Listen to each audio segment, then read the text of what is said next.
পদ্মজা নূরজাহানের পা টিপে দিচ্ছে। তার মূল উদ্দেশ্য রুম্পার ঘরে যাওয়া। সকাল থেকে বারংবার রুম্পার ঘরে ঢোকার চেষ্টা করেছে, পারেনি। মদন কিছুতেই ঢুকতে দেয়নি। তার এক কথা, নূরজাহান না বললে ঢুকতে দিবে না। অগত্যা পদ্মজা নিরাশ হয়ে নূরজাহানের ঘরে এসে পা টিপা শুরু করে, যদি একটু পটানো যায়। ঘণ্টাখানেক ধরে সে নূরজাহানের পা টিপছে। হাত ব্যথায় টনটন করছে। নূরজাহান আয়েশ করে ঘুমাচ্ছে। কখন সে ঘুম ভাঙবে? এভাবে কেটে যায় আরও অনেক সময়। নূরজাহান চোখ মেলে তাকান। পদ্মজাকে বললেন, এখনো আসো? পদ্মজা মৃদু হাসল।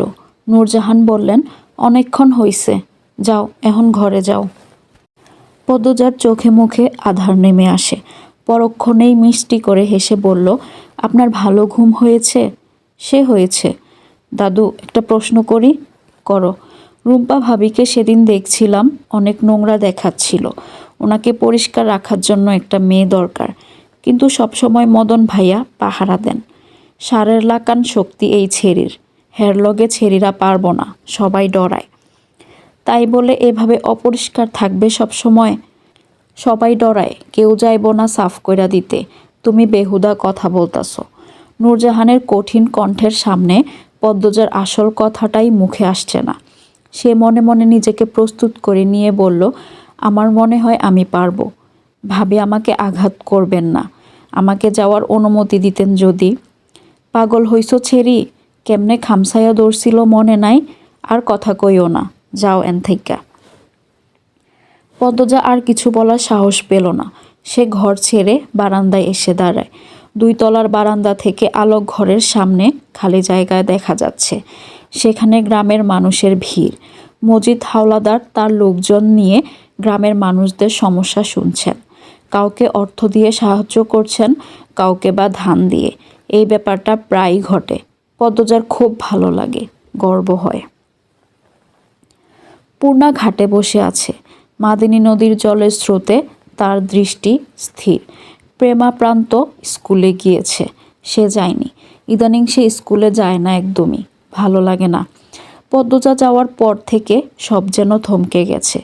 পদ্মজার শূন্য জায়গাটা কিছুতেই পূর্ণা মানতে পারছে না। বাড়ির প্রতিটি কোণে সে পদ্মজার স্মৃতি খুঁজে পায়। এই তো, এই ঘাটে বসে দুজন কত সময় পার করত, কত গল্প করত। আজ পদ্মজার জায়গা শূন্য। পূর্ণা অনুভব করে সে তার মায়ের চেয়েও বেশি ভালোবাসে পদ্মজাকে। পদ্মজার প্রতিটি কথা কানে বাজে। এতদিন হয়ে গেল, তবু এই সুখ, এই শূন্যতা কাটিয়ে উঠতে পারছে না। পূর্ণার চোখ দুটি চলচল করে ওঠে।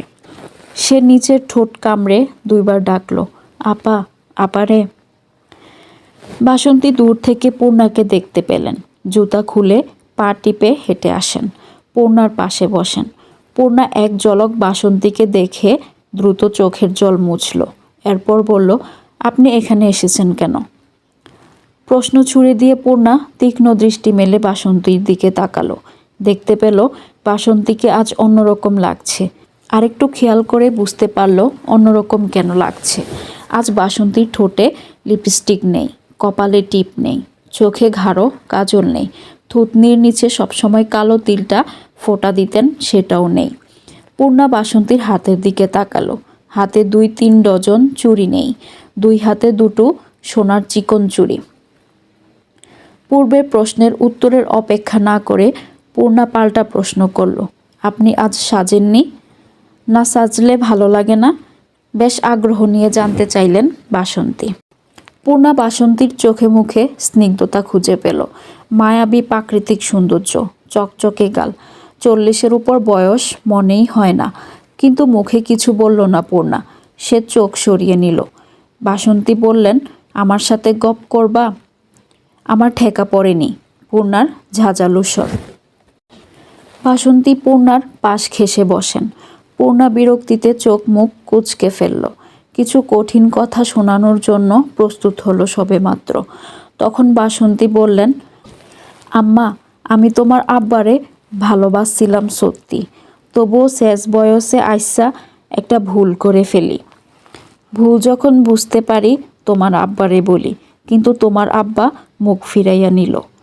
আমার তোমার আব্বা ছাড়া আর গতি ছিল না। তাই গ্রামের মানুষ নিয়ে আইছিলাম। আমার এই কাজের জন্য তোমাদের এত বড় ক্ষতি হবে জানলে আমি করতাম না। যাকগে সেসব কথা। তোমার আব্বা আমারে আজও মেনে নেয় নাই, তাতে আমার দুঃখ নাই। তোমার আম্মার মতো একটা ছোট বোন পাইছি, তোমার 2টা ভাই বোনের মতো সন্তান পাইছি। আমি নিঃসন্তান, আমার কোনো সন্তান নাই, কখনো হবেও না। সন্তানের শূন্যতা আমাকে খুঁড়ে খুঁড়ে খায়।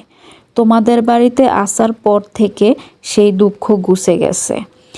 প্রেমাপ্রান্ত যখন আমারে বড় আম্মা কইয়া ডাকে, আমার খুশিতে কান্দ নাইসা পড়ে। শুধু ভালো লাগে না তোমার ঘুমটা মুখটা। বিশ্বাস করো আম্মা, তোমার মারে আমি তাড়াতে আসি নাই। সে হইছে গিয়া হীরার টুকরা, তার মতো মানুষ হয় না। আমি যা চেয়েছি তার চেয়েও বেশি পাইছি, সেটা তোমার আম্মা দিছে। আমি চাই না আমার জন্য তুমি কষ্ট পাও। আমি তোমারে বলবো না আমারে আম্মা ডাকতে।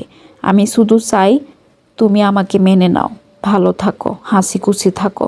আমি তোমার বন্ধু হতে চাই। তোমরা যেমনে বলবা আমি তেমনিই চলবো। এই যে দেখো, তোমার সাজগুজ পছন্দ না বলে আমি আজ সাজি নাই, আর কোনোদিন সাজবো না। আমি কি কম সুন্দর নাকি যে সাজতেই হবে? পূর্ণার মন ছুঁতে পেরেছে বাসন্তীর কথা। পূর্ণা বরাবরই কোমল মনের, তবুও শক্ত কণ্ঠেই বলল, আমি আপনার সাথে খারাপ ব্যবহার করব না। আপনি আপনার মতো থাকুন প্রেমাপ্রান্তকে নিয়ে, আমি আমার মতো থাকবো আমার মাকে নিয়ে। আমার আর কারোর বন্ধুত্ব দরকার নেই।